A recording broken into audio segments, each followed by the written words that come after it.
there, and welcome to my All About Me puppet instruction video. So if you're new here, my name is Alison and these are my All About Me puppets.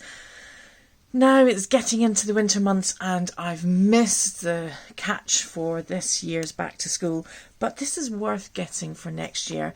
And I'd even say as much as it's worth having for the end of the year, because it's a good way to measure how far the children have come in a year with a great little craft activity as well. So if you purchase and download my All About Me packet, then you get the puppets clothing and eyes as well. So this is what you get. Inside you get these you get 8 costumes to colour in and cut out for your puppet. Then you get an All About Me worksheet, and it would just be for the child to answer the questions. Obviously we're looking at really young children here, so a teacher or a classroom assistant would need to help with the writing. This is an activity they could do at home, and a parent could help by writing in the answers as well. And I just think it'd be really interesting to know that throughout an academic year, how many of these questions the answers change to. And then the last sheet that is in the packet is All About Me and My Puppet.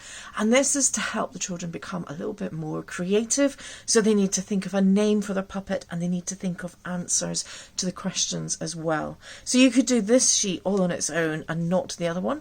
Or if you just want a simple project to do with the children at the beginning of the term and you find out a little bit about them, then this sheet all on its own is all you need. So we can print this off and the children can fill it out. This comes as in English UK and English US, and is on A4 or letter sized paper. So no need to worry about that when you come to print it. But if you want to make the puppets, I thought I would show quite quickly how you make these. I'm not going to lie, when the paper bags arrived, I thought they were very small. However, they're actually not a bad size, and I have huge hands, and so for a child these bags are just perfect. So I thought I'd quickly show you how to do this. So for your puppet, you're going to need the brown paper bag, one of the costumes, so decide which one you want of the costumes. Then you need to have some wool, but I've run out of wool now. So I have some embroidery thread here, so that would work just as well, although it would be very fine hair. And I also have some pipe cleaners, and that might be nice for some hair too. So we're going to quickly make this. You need to have a glue stick and some scissors, and obviously you can get some scissors that are more appropriate for the children you're working with. Just a little disclaimer, I'm left-handed, but all these years I've been cutting with right-handed, so if you need to close your eyes during the cutting, I fully understand.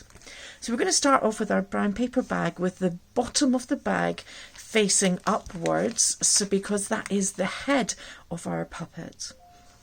And then we're going to give it a little bit of shape to it by folding these corners back just a little. So we're going to just nip a triangular piece back. So we have, oh, sorry for making the video wobble there.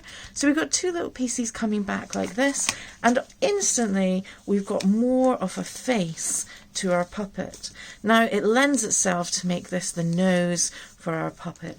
And included in the packet, you also get sheets with the eyes and mouth. Now, when I did this with my children, I used my silhouette, and so it is set up to cut out. So I've cut this out on A4 sticker paper, and it just made the job easier. So they get a choice.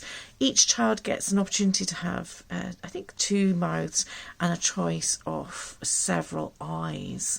And I'm got brown eyes, so I'm going to go for brown eyes as well. So I'm going to stick these on, and I just felt that having sticky labels at this point made the task run quicker.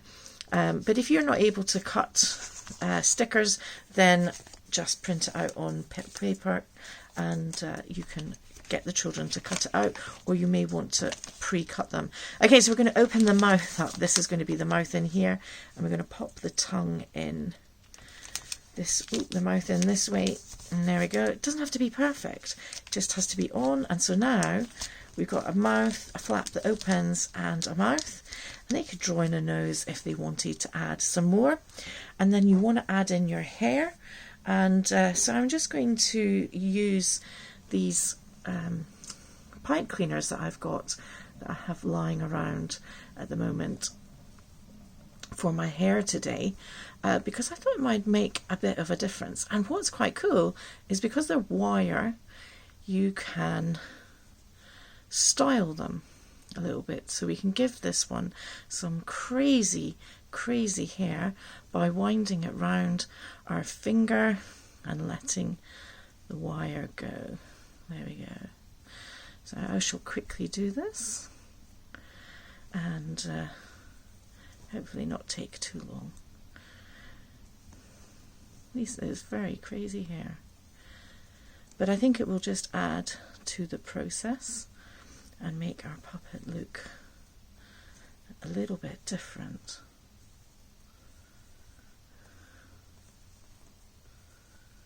And all I did was I wrapped one around the middle to give me a good base for the glue to attach it to the bag. Now I recommend that you print out the costumes in paper rather than on cardstock, because when you start gluing cardstock onto the paper bag, it becomes very heavy and the bag rips quite easily. So I just recommend using paper for that, and you're going to get the kids to colour it in before they stick it on. So here we have the hair. Oh, that is some crazy hair. I'm going to give it a dollop of glue on the top of the head here. There we go. That sticks down quite nicely. So there, oh wow, that is some crazy hair going on. Then I'm going to choose, in these ones I left some circles here that you can put in a class logo or a school logo if you have one.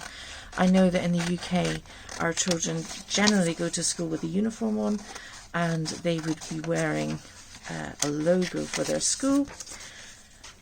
So I'm just going to cut this t-shirt out, and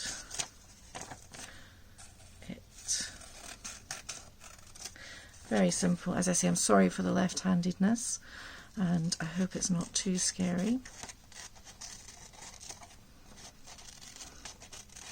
If you were going to use wool for the hair, which we used with this one, all you do is wind some wool around your hand until you've got quite a few strands of wool wrapped around your hand like this, and then cut it off. Then tie it together. So get another piece and tie it around the middle like this, and then just cut either side, and that will give you the hair for your person. Okay, now I'm going to give my person some colour, and I should have thought of that first. Seeing as they've got a nice yellow hairdo, I'm going to give them a nice yellow. These are great marker pens, highly recommend them. You can buy them on Amazon, and I'll put a link in the description box below. But they have a paintbrush nib and they have a fine nib, and I love the paintbrush nib for colouring in, so it works very quickly. They are really great. I normally am a flare pen kind of girl, but these pens are amazing, so just recommend using them. Any marker pen does. You could even paint these, or you could use crayons or colouring in pencils to do this. I think my pens are drying out now actually. I've had them quite some time and they've been very well used this during lockdown for all the craft activities that we've been doing with the children online. So it would be great to know if you've had to do distant learning, if you started the school year with distant learning, or have you started back in person. That would be great. Leave a comment down below and let me know how you are teaching this year. Maybe the glue from the hair is there. Maybe you shouldn't have picked yellow. It's drying it out now. There we go. Nearly done. But it does have quite good coverage, even although I think it's drying, the pens are drying out. It's still giving good coverage.